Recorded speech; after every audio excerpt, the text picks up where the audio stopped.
శ్రీమాత్రే నమ. జయ గురు దత్తాత్రేయ నమ. వృషభ రాశి వారికి ఈ వారం రెండు ప్రధాన గ్రహాలు ధన లాభస్థానాల్లో ఉండడం వల్ల చేపట్టిన ప్రతి కార్యక్రమానికి ఆర్థిక పరంగా మీకు సంపూర్ణ సహాయ సహకారాలు అందడం జరుగుతుంటుంది. ప్రధానంగా గత కొంతకాలంగా లాభస్థానంలో ఉన్నటువంటి శని భగవానుడు భాగ్య రాజ్యాధిపతిగా ఉండడం వల్ల మీకు అటు పెద్దవారి నుంచి, గురువుల నుంచి, తండ్రి గారి నుంచి సహాయ సహకారాలు అవుతుంది.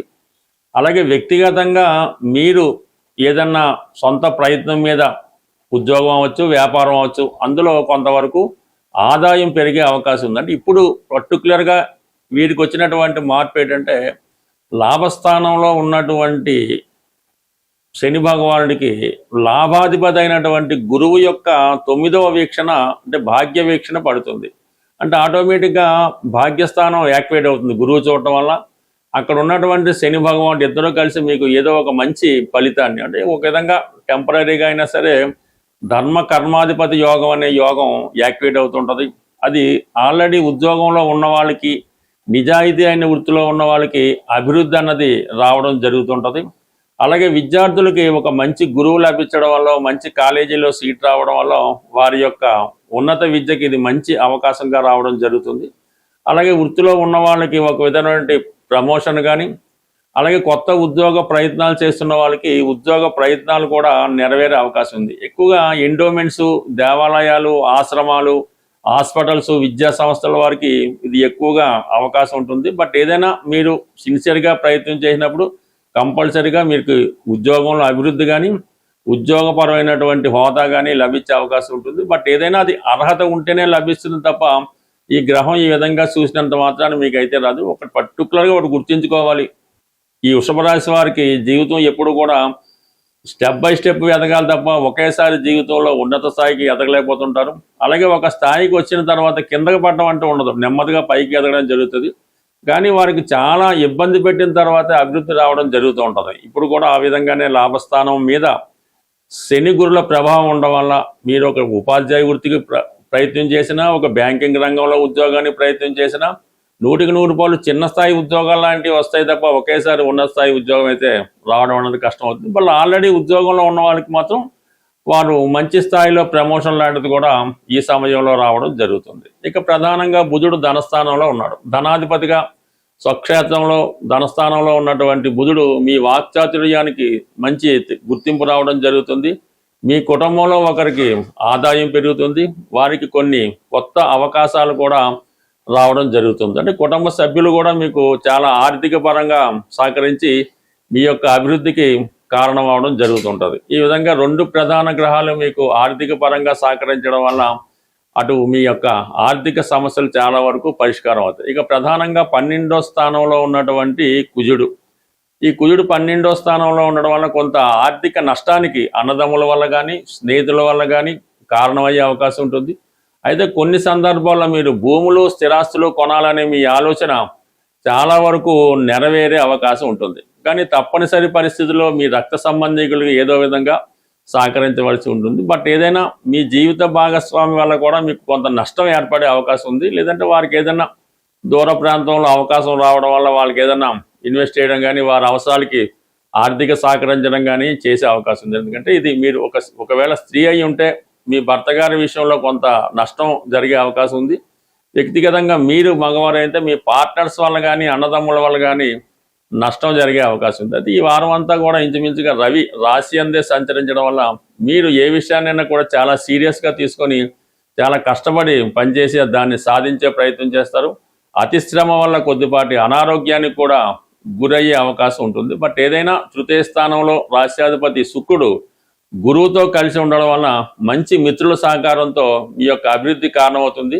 మీరు చాలా కాలంగా కలుసుకోవాలనుకుంటున్నట్టు మీ స్నేహితుల్ని లేదంటే స్నేహితురాలని కలుసుకొని వారు మీకు ఏదో విధంగా సహకరించడం కానీ జరిగే అవకాశం ఉంది. బట్ ఏదైనా ఒక మంచి కొత్త పరిచయం మీ జీవితాన్ని పలుపు తిప్పే అవకాశం ఉంటుంది. ప్రధానంగా మనకి ఈ వారం చివరిలో ఏర్పడుతున్నటువంటి మాస శివరాత్రి, అలాగే శని త్రయోదశి, ఈ రెండు కూడా ఈ వారంలోనే 13వ తారీఖున రావడం జరిగింది. ఇది అధిక మాసం అవడం వల్ల ఈ నెలలో చేసే ఏ పూజా కార్యక్రమం అయినా ఏ పరిహారం అయినా అధిక ఫలితం ఇస్తుందని పెద్దవాళ్ళు చెప్తూ ఉంటారు. అటువంటిది ప్రధానంగా అంటే మనకి ఈ మాస శివరాత్రి కంప్లీట్గా ప్రతి ఒక్కరు మన ప్రేక్షకులు చేసుకోవడం అన్నది విధిగా జరుగుతుంది. అయితే ఈ వారంలో వచ్చినటువంటి శని త్రయోదశి ఒక ప్రత్యేకత కలిగి ఉంటుంది. కాబట్టి ఎవరైతే అంటే అర్ధాష్టమ శని జరుగుతుందా, ఏలినాడు శని జరుగుతుందా, ఏమీ సంబంధం లేదు. ప్రతి ఒక్కరూ కూడా ఎలాగైతే శివునికి మాస శివరాత్రి మహాశివరాత్రి చేసుకుంటామో శని భగవానుడు కూడా తనకు వచ్చినటువంటి ప్రతి పర్వదినాన్ని ప్రతి ఒక్కరు చేసుకోవడం వల్ల కంప్లీట్గా శని యొక్క పాజిటివ్ వైబ్రేషన్స్ మన మీదకి రావడం జరుగుతుంది. అయితే చాలామంది మనకి శని భగవానుడికి అభిషేకం చేసామండి, లేదంటే ఈ పూజ చేసామండి, ఫలితం రావట్లేదని చెప్తూ ఉంటారు. బట్ ఏదైనా మిగతా పూజల సంగతి ఎలాగున్నా శని భగవానుడికి చేసే పూజా విధానంలో కొన్ని ప్రత్యేకమైన నియమాలు పాటించినప్పుడు మాత్రమే ఆ ఫలితాలు మనకి రావడం జరుగుతుంది. ఈ శని త్రయోదశి రోజు ఎవరైతే శని భగవానుడికి అభిషేకం చేయించుకుంటారో వాళ్ళు సాధ్యమైనంత వరకు కుదిరితే మాట సూర్యోదయానికి ముందు ఈ కార్యక్రమం పూర్తి చేయడం. అదే రోజు మరి ఏ విధంగా కూడా మీరు ఆయిల్తో తయారు చేయనటువంటి ఆహార పదార్థాలకి దూరంగా ఉండవలసి ఉంటుంది.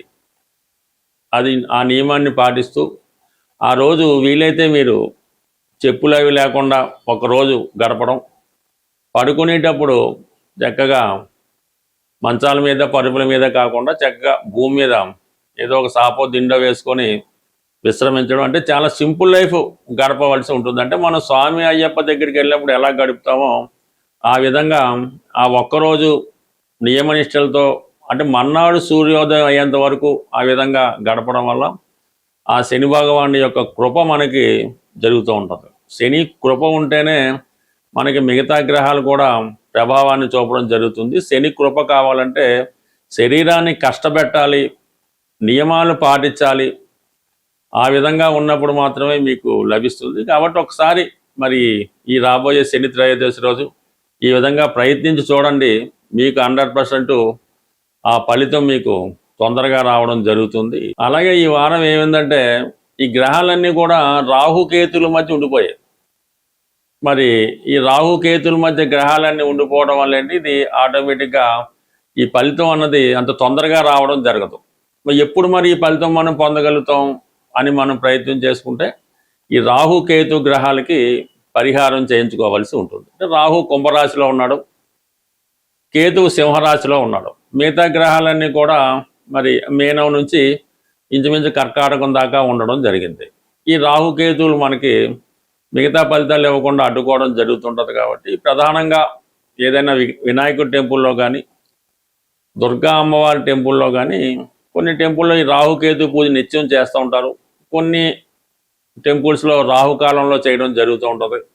బట్ ఏదైనా అటువంటి ఆచారం ఉన్నటువంటి దేవాలయంలో ఈ రాహుకేతువులకి మీరు పూజ చేయించుకోవడం మంచిది. లేని పక్షంలో సుబ్రహ్మణ్య స్వామి వారికి మంగళవారం రోజు ఈ మంగళవారం రోజు సుబ్రహ్మణ్య స్వామి వారికి మరి అభిషేకం చేయించుకోవాల్సి ఉంటుంది. అంటే ప్రధానంగా స్వామికి అభిషేకం చేయించుకున్నప్పుడు బెల్లం పానకం అన్నది ఇంపార్టెంటు. అలాగే చెరుకు రసం, అలాగే తేనె, అంటే ఇదిలో ఏదో ఒకటి మనకి దొరికినప్పుడు వాటితో మనం ఈ స్వామివారికి అభిషేకం చేయించడం వల్ల చాలా వరకు ఈ కాలసర్పదోష ప్రభావం అంటే గోచార రీత్యా వచ్చినప్పటికీ కూడా జన్మజాతకంలో ఉన్నప్పుడు కూడా ప్రధానంగా ఈ గ్రహాలు మరి వారి వారి స్థానాలు బట్టి అవి అడ్డుకోవడం జరుగుతుంటుంది. కాబట్టి ముందుగా వినాయకుడిని ప్రార్థించి తర్వాత రాహుకేతువుల్ని పూజించడం వల్ల విధి విధానంగా మీకు ఎలాగ మాస శివరాత్రి కూడా వస్తుంది. కాబట్టి ఇవన్నీ మాస శివరాత్రి, శని త్రయోదశి, ఈ రాహుకేతు పూజ, అలాగే శనివారం పవిత్రమైంది కాబట్టి చక్కగా రోజు ఈ కార్యక్రమాలన్నీ మీరు పూర్తి చేసుకుంటే రాబోయే ఈ నిజ జ్యేష్ఠ మాసం మీకు బ్రహ్మాండంగా అభివృద్ధి కలిగే అవకాశం ఉంటుంది. స్వస్తి.